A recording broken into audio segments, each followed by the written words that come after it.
Hello, and welcome back. Today I want to talk about a book.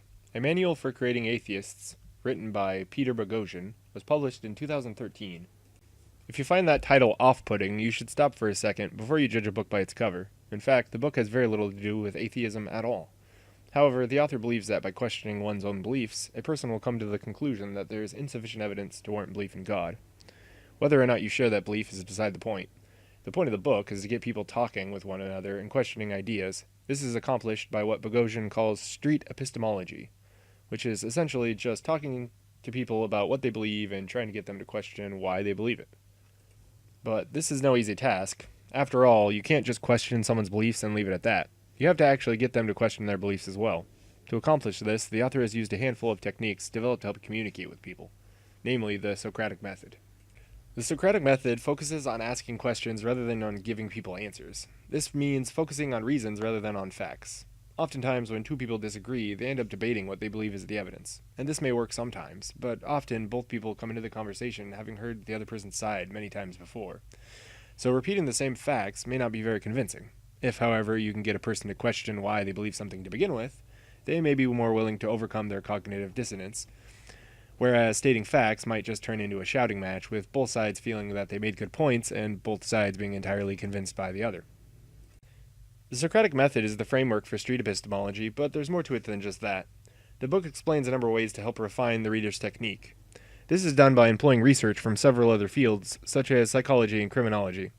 The author has dedicated a considerable amount of time to helping teach critical thinking to prisoners. He uses this experience, combined with research in a variety of fields, to help assist the reader in techniques that have been effective at helping others change their behavior. One interesting thing is what's known as the Backfire Effect, which essentially is just people ignoring evidence that favors their pre-existing beliefs. And because we know this happens, we know that sometimes giving people the facts won't do any good, because the other person may ignore the facts and see the interaction as an attack on them personally.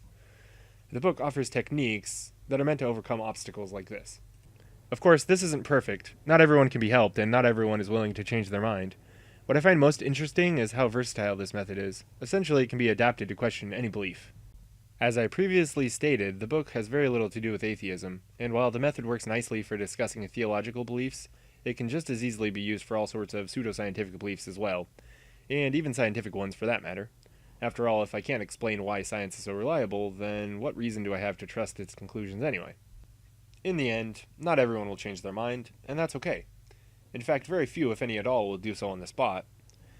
It's also important to pick your battles. Some people will be extremely difficult, if not impossible, to have a constructive dialogue with.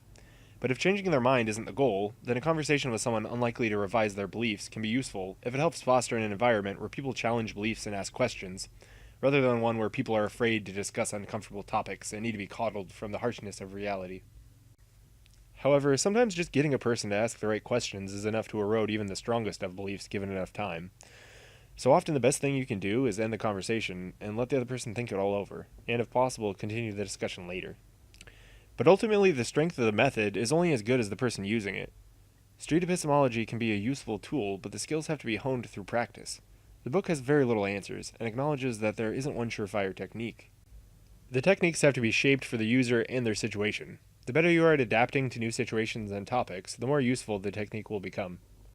I personally find it hard to strike up conversations with random people, and even if I did it anyway, I have a hard time finding the patience it would require to be effective.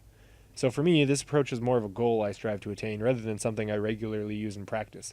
I want to be more patient and have more constructive dialogues and less shouting matches, but in reality, my personal flaws make this very difficult. However, I have used this method when talking to friends and family on occasions, and I've had success, but only very little, which is likely due to my lack of practice. If you think this sounds deceptive, I can assure you it doesn't have to be. If you go into the conversation trying to trick the other person into slipping up in their argument, then you may end up creating an adversarial relationship where neither side is willing to change their mind about the given topic. If, however, you go into the conversation with an open and honest attitude, and try and have a constructive conversation rather than just tricking the other person, then your goal can be just as much to revive your own incorrect beliefs as they are to help the other person revise their incorrect beliefs. Asking someone why they believe something while keeping an open mind and considering that they might be right and you might be wrong isn't very deceptive. And if you hear them out and realize that their thinking is flawed, helping someone come to that conclusion on their own, rather than just telling them they're wrong, isn't very deceptive either. There doesn't need to be any trickery involved. And if you think this means ignoring facts or giving up on the truth, it's not that either. If someone tells me that they think the moon is made of cheese, and I ask them why they believe it, and then after hearing them out I explain why I don't believe it, then the facts have still been discussed, they just weren't the focus of the conversation. If you're finding all this too abstract, the book has some great real-life examples, or you can check out some of the YouTube channels where people actually go out in the real world and use these techniques to discuss various topics with random strangers. As far as I know, the first person to do this was Anthony Magnabosco. I've never met Anthony, we're not affiliated in any way, but I'm a fan of his channel. Here's a link and I'll leave one in the description if you're interested. There are also some other channels out there that do street epistemology, but I haven't found any I like as much as Anthony's. If, however, you find this topic extremely fascinating, Anthony has a playlist called Others Using Street Epistemology, and you can go there and find other channels where people are using this method. Ultimately, I would recommend a manual for creating atheists to anyone interested in having meaningful discussions about our beliefs and why we hold them. But in the interest of transparency, I will also note that I've met Peter Boghossian before. I took a class of his and I really enjoyed it. That was several years ago, and we don't keep in contact, and I'm sure he has no idea who I am, and I have no financial interest in his success or the success of his book. But this probably does make me biased of his work to some extent, so I thought it was worth mentioning. So let me know what you guys think, and please share this video so I can keep doing this. It would really mean a lot to me. Thanks for watching.